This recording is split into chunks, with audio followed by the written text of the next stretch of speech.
Next हम MCQ लेके आए हैं कुछ circle and it's cards topic के। तो इनको गो थ्रू करने से पहले मैं आपसे रिक्वेस्ट करूंगा कि आप इससे पहले जो थ्योरेटिकल पोर्शन हमने किया तो उसको देखिए पहले, उसके बाद यहाँ पर आइए तो फिर आपको ये इजी लगेगा, नहीं तो आपको ये डिफ़िकल्ट लगेगा ये। ठीक है, तो सबसे पहला क्वेश्चन है whether diameter is a chord. जो डायमीटर है वो कार्ड है कि नहीं है। तो सबसे पहले हम देखेंगे, ये आए हमने सर्कल ले लिया। ठीक है, ये सेंटर ऑफ द सर्कल है, ये इसका डायमीटर आ गया। ठीक है, डायमीटर क्या है, जो कि सेंटर ऑफ द सर्कल, ऐसी कार्ड है तो जो कि सेंटर ऑफ सर्कल से पास हो रही है। तो कार्ड किसको बोलते हैं हम? कार्ड ऐसी लाइन है जो कि सर्कल को दो जगहों पे टच कर रही है, जैसे ये भी दो जगहों पे टच कर रही है, किस लोकेशन पे, इस लोकेशन पे। सिमिलरली ये भी एक कार्ड है। सिमिलरली अगर मैं कोई ऐसे ड्रॉ करूँगा, ये भी कार्ड है, ये सेंटर, ये सर्कल को जो है दो लोकेशंस के ऊपर, सर्कमफ्रेंस के ऊपर टच कर रही है। ठीक है, तो क्वेश्चन है कि whether diameter is a chord, true है कि फॉल्स है। तो डायमीटर भी क्या है, एक कार्ड होगा, क्योंकि ये भी जो सर्कल है उसको दो जगहों पे टच कर रही है सर्कमफ्रेंस के ऊपर। तो डायमीटर क्या, actually diameter is A special case of card. Diameter क्या होता है, डायमीटर क्या होता है, एक स्पेशल केस ऑफ कार्ड।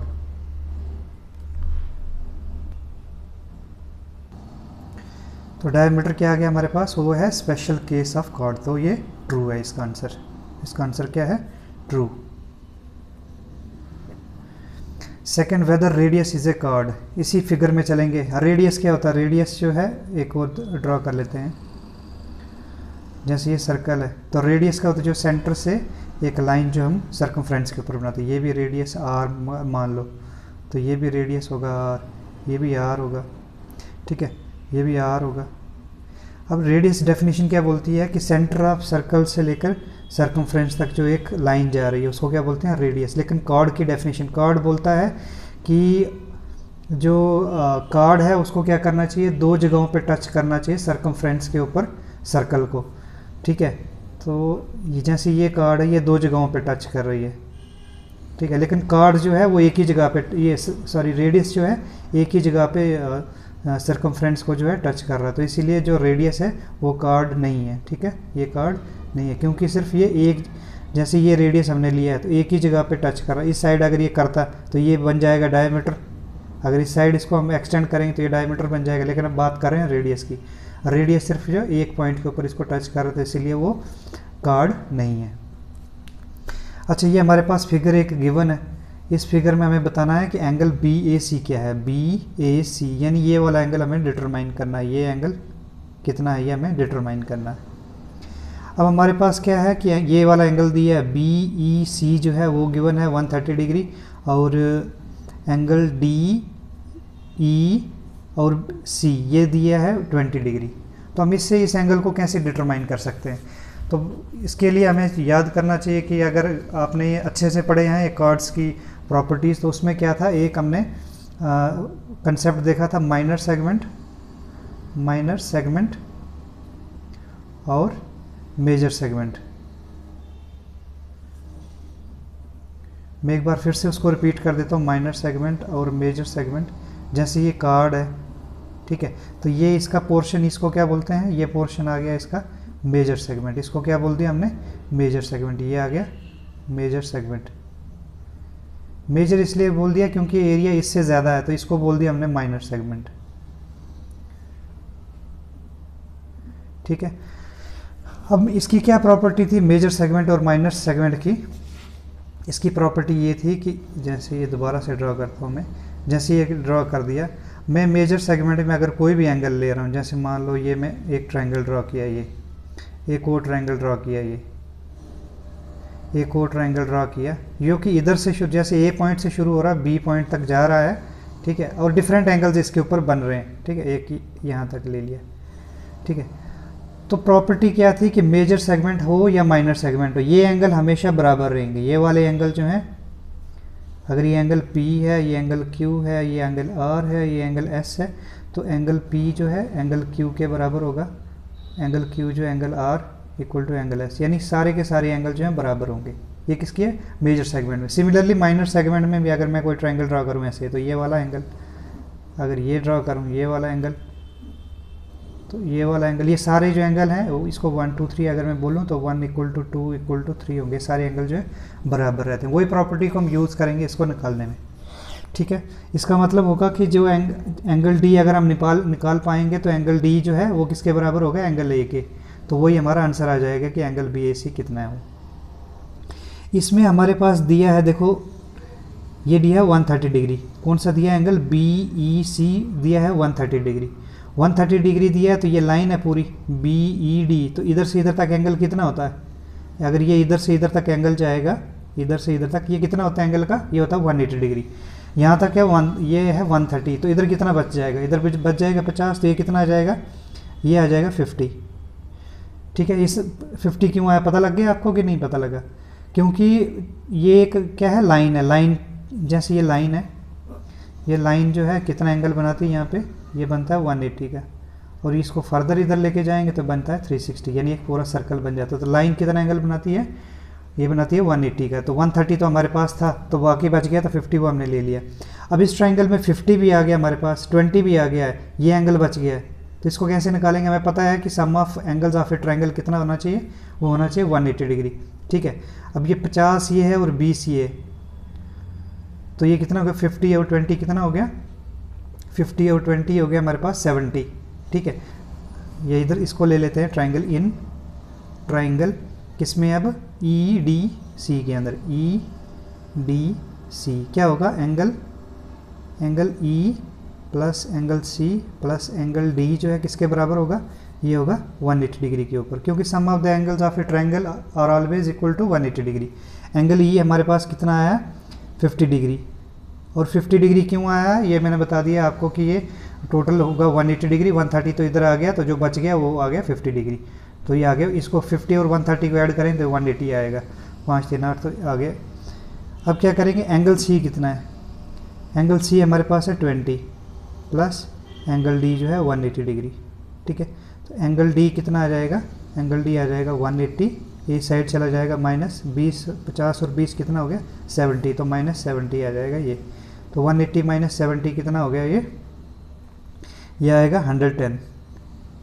तो ये एंगल कितना आ गया हमारे पास, ये आ गया 110, एंगल डी कितना आ गया 110। तो मैंने आपको अभी प्रॉपर्टी बताई थी माइनर सेगमेंट और मेजर सेगमेंट की, जितने भी एंगल्स वो बनाते हैं वो कितने होते हैं, वो सब इक्वल होते हैं। इसका मतलब ये एंगल जो है इक्वल होंगे, ये एंगल इस एंगल के, एक और अगर बनता है इधर तो वो भी इक्वल होता है, ये वाला एंगल इक्वल होता है, तो इसलिए ये एंगल जो है इस एंगल के बराबर होता है। एंगल डी, ये वाला एंगल भी कितना हो जाएगा, ये भी हो जाएगा 110, ये भी कितना हो जाएगा 110। तो हमें चाहिए क्या था, एंगल बी ए सी, यानी यही एंगल की बात कर रहा था, तो कितना आ गया ये आ गया 110 डिग्री, ठीक है। अब करते हैं next question. Next question same है, इसमें भी वही प्रॉपर्टी यूज़ करेंगे मेजर सेगमेंट वाली, ये एंगल और ये एंगल जो है बराबर होंगे, ये angle will be equal to this angle, ये angle will be equal to this angle, ठीक है। अब क्या करेंगे, ये 69 डिग्री आ रहा है, कौन सा, बी ए सी, ये आ रहा है 69 डिग्री, ये स्मॉल एंगल ये कितना आ रहा है, ये आ रहा है 31 डिग्री, ठीक है। ये दोबारा से इसको चेक करेंगे, एंगल डी बी सी जो है वो है 69 डिग्री। दो एंगल हमारे पास आ गए, कौन कौन से आ गए हैं, एक तो ये एंगल आ गया डी बी सी, ये आ गया 69 डिग्री, और दूसरा है हमारे पास, सॉरी ये इधर तक 69 डिग्री है, ये पूरा एंगल ए बी सी जो है वो कितना है 69 डिग्री, ये है 31 डिग्री। तो इस वाले ट्रायंगल में, कौन से वाले ट्रायंगल में, ए बी सी के अंदर चलेंगे अगर हम, तो एंगल बी आ गया कितना, इस ट्रायंगल ए बी सी के एंगल बी आ गया 69 डिग्री, एंगल सी कितना आ गया 31 डिग्री। अब ये एंगल बच गया इसमें, तो ये एंगल कितना आएगा, ये एंगल आएगा 90, क्योंकि ये सम ऑफ द एंगल्स क्या होगा, angle A plus angle B plus angle C कितना होना चाहिए 180 डिग्री, ठीक है। मैं किस ट्रायंगल की बात कर रहा हूँ, ट्रायंगल ए बी सी की बात कर रहा हूँ, ए बी सी की बात कर रहा हूँ, ठीक है। तो ए क्या, ए तो हमारे पास निकालने को है एंगल ए को, तो बी एंगल क्या है, बी एंगल है 69 डिग्री, सी है हमारे पास 31 डिग्री, ये होना चाहिए 180 के बराबर, ठीक है। अब एंगल ए प्लस ये कितना हो जाएगा, 9 1 10, 6 3 9 तक, तो ये 100 डिग्री आ जाएगा इक्वल टू 180 डिग्री। तो एंगल ए कितना आ जाएगा, 180 माइनस 100 इक्वल टू 80 डिग्री। तो ये एंगल कितना आ गया हमारे पास, ये आ गया 80 डिग्री। तो ये एंगल भी कितना आ जाएगा, ये एंगल भी हमारे पास कितना आ जाएगा, ये 80 डिग्री ये भी आ जाएगा। क्यों आ जाएगा 80 डिग्री, ये हमने अभी प्रॉपर्टी रीड की है अभी, ठीक है। तो ये एंगल हमें बताना था कि एंगल डी की वैल्यू कितनी है, तो एंगल डी जो है हमारे पास कितना आ गया, 80 डिग्री। अब नेक्स्ट क्वेश्चन की तरफ चलते हैं। अब नेक्स्ट क्वेश्चन जो हमारे पास है वो है, एक सर्कल हमें गिवन है, ठीक है। ये सेंटर ऑफ द सर्कल है, ए से डिनोट किया है इसको, ठीक है। ये कार्ड है ई एफ और डी सी। जो ई एफ और कार्ड जो डी सी है वो इक्वल है, इनकी लेंथ जो है इक्वल है, यानी ई एफ कार्ड जो है वो इक्वल टू है डी सी के बराबर, ठीक। ये आर रेडियस है सर्कल का, आर आर आर आर। हमें एंगल गिवन है, एंगल एफ ए ई कितना है, एफ ए ई जो है एंगल ये है, एफ ए ई जो है, एफ ए ई जो है वो कितना है, वो है एंगल 60 डिग्री। तो हमें बताना है कि ये वाला एंगल कितना होगा, ठीक है। गिवन हमारे पास ये वाला एंगल है, हमें बताना ये वाला एंगल क्या होगा, ठीक है। तो अगर हमने थ्योरम अगर अच्छे से पढ़ी है तो थ्योरम में क्या लिखा हुआ है, थ्योरम बोलती है if the chords are equal, if the chords are equal, जो कि यहाँ पे इक्वल हैं, ये कार्ड्स हैं दो, एफ और ई और सी और डी, ये दोनों इक्वल है। If the chords are equal then angle subtended by them at the centre of circle will be equal. तो जो इनके द्वारा जो सेंटर ऑफ द सर्कल के ऊपर जो एंगल बनेगा वो इक्वल होगा। इसका मतलब जो एंगल ये बनाएगा वही एंगल क्या है, ये वाली कार्ड भी बनाएगी। इसका मतलब अगर ये 60 डिग्री तो ये कितना हो जाएगा, ये भी 60 डिग्री, ठीक है। तो यही हमारा आंसर रहेगा कि एंगल डी ए सी हमें निकालना था, तो वो कितना आ गया, डी ए सी वो आ गया हमारा 60 डिग्री। सिमिलरली एक और चीज़ इधर से हम रिवर्स में चल सकते हैं। वो रिवर्स में हम क्या बता सकते हैं, जो इसकी रिवर्स थ्योरम, वो अगर ऐसा गिवन होता हमारे पास कि ये एंगल जो है इस एंगल के बराबर, कोई दो कार्ड्स दी हैं, उनके लेंथ का हमें पता नहीं कि बराबर है या नहीं है, ठीक है, हमें पता ना होता, लेकिन ये दिया होता कि वो जो कार्ड्स हैं वो सेंटर के ऊपर जो है इक्वल एंगल बना रही है, यानी ये वाली कार्ड जो एंगल बना रही है वो इसके बराबर है। तो उसका रिवर्स क्या आ जाता है कि ये दो जो लेंथ्स हैं या दो कार्ड्स हैं वो क्या होंगी, इक्वल होंगी, ठीक है। ये भी क्या थ्योरम थी जब हमने रीड की थी। अब नेक्स्ट क्वेश्चन देखते हैं। नेक्स्ट क्वेश्चन है, ये एक सर्कल बनाया गया है, सेंटर इसका ए के ऊपर इसका सेंटर है और ये कार्ड है सी बी, ठीक है। एक परपेंडिकुलर ड्रॉ किया है ए ई से सी बी के ऊपर, ठीक है। हमें सी ई की लेंथ दी है 4 सेंटीमीटर, ये सी ई कितना है 4 सेंटीमीटर यहाँ से यहाँ तक, ठीक है। हमें निकालना है बी ई कितना होगा। सिर्फ हमें गिवन क्या है, दो चीज़ें गिवन है, एक तो ये परपेंडिकुलर है इसके ऊपर, ठीक है, ये आर होगा, रेडियस होगा, ठीक है, ये दोनों साइड आर होगा। हमें गिवन है कि ये जो है परपेंडिकुलर है इसके ऊपर, ये इसका हमें डिस्टेंस नहीं दिया गया कि ये कितना है, ठीक है, सिर्फ ये बोला गया कि ये कार्ड के ऊपर परपेंडिकुलर है, यानी 90 डिग्री है ये। दूसरा बोला गया है कि ये सी से लेकर ई तक 4 सेंटीमीटर है। तो इसको देख के हम कैसे बता सकते हैं कि बी ई की लेंथ कितनी होगी, ठीक है। तो हम चलेंगे अपने हिंट की तरफ, जो कि हमारी थ्योरम है। थ्योरम क्या बोलती है, the perpendicular from the centre of a circle, ठीक है, सेंटर ऑफ सर्कल से परपेंडिकुलर है किसके ऊपर, टू अ कार्ड, कार्ड के ऊपर एक परपेंडिकुलर है सेंटर ऑफ द सर्कल से ऊपर, बाइसेक्ट्स द कार्ड, यानी इस कार्ड को दो हिस्सों में बांटती है। तो इसका मतलब है कि अगर ये ई टू सी जो है 4 सेंटीमीटर, तो बी ई कितना आ जाएगा, ये भी 4 सेंटीमीटर आ जाएगा। ये कहाँ से लिया हमने, ये हमने कहाँ से लिया, अपने थ्योरम से लिया है। थ्योरम क्या बोल रही है कि अगर कोई सर्कल हमारे पास है, सर्कल से हम एक कार्ड के ऊपर हम परपेंडिकुलर ड्रा करते हैं, तो वो जो परपेंडिकुलर होगा उस कार्ड को जो है दो हिस्सों में बराबर बराबर बांटता है, यानी ई सी जो है ई बी के बराबर होगा। तो ई सी हमारे पास था 4 सेंटीमीटर, तो ई बी हमारे पास कितना आ जाएगा, ये भी 4 सेंटीमीटर आ जाएगा। कन्वर्सली यानी रिवर्सली अगर इसकी बात करें, तो अगर हम कोई ऐसी कोई लाइन ड्रा करते हैं किसी कार्ड के ऊपर सेंटर ऑफ द सर्कल से, और वो जो लाइन है जो हम ड्रा कर रहे हैं इसके ऊपर, अगर वो इसको कट कर रही दो इक्वल हिस्सों में, ठीक है, तो उस केस में ये वाली लाइन क्या होगी, ये परपेंडिकुलर होगी।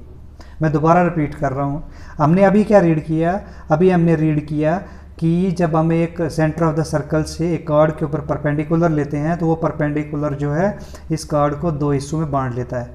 अब इसका उल्टा क्या है, रिवर्स क्या है, कि अगर हम कोई कार्ड ले लेते हैं ठीक है। और सेंटर ऑफ द सर्कल से एक लाइन ड्रॉ करते हैं, हम परपेंडिकुलर नहीं ड्रॉ कर रहे हैं, हम एक सिंपल एक लाइन ड्रॉ कर रहे हैं। अगर वो लाइन जो है इसको दो हिस्सों में बांट रही है तो उसका मतलब है कि वो जो लाइन होगी वो क्या होगी, परपेंडिकुलर होगी। ठीक है, अब नेक्स्ट क्वेश्चन की तरफ चलते हैं, 7th की तरफ। ये दिया है क्वेश्चन नंबर 7। एक ये सर्कल दिया गया है, दो कार्ड्स दी गई हैं CD और AB। ठीक है, और बताया गया कि ये AB जो है CD के बराबर है, AB जो है CD के बराबर, यानी दो कार्ड्स की जो लेंथ जो है वो इक्वल है। ठीक है, PO की जो लेंथ दी है यहाँ से सेंटर ऑफ द सर्कल से इस एक परपेंडिकुलर ड्रॉ किया है इसके ऊपर। ठीक है, और उसकी लेंथ कितनी दी है, 5 सेंटीमीटर। कितनी लेंथ है उसकी, 5 सेंटीमीटर। ठीक है, अब ये बताना है कि PQ की लेंथ कितनी होगी, यानी PQ ये इधर से लेकर इधर तक लेंथ कितनी हुई है हमें डिटरमाइन करनी। ठीक है, तो इसको डिटरमाइन करने के लिए हमें यूज़ करना पड़ेगा, एक थ्योरम हमारे पास थी उसका यूज़ करेंगे हम। तो थ्योरम क्या बोलती है, equal chords of a circle are equi distance from the circle. बोलो equal chords of a circle, देखो ये इक्वल कार्ड्स हैं, एक सर्कल की ये दो इक्वल कार्ड्स हैं AB और CD, are equi distance from the centre, ये सेंटर से जो है इक्वी डिस्टेंस होंगी। ठीक है, तो उसी का यूज़ करेंगे। तो ये अगर ये PO आ गया हमारे पास 5 सेंटीमीटर, तो ये भी कितना आ जाएगा, OQ भी कितना आ जाएगा, ये भी 5 सेंटीमीटर आ जाएगा।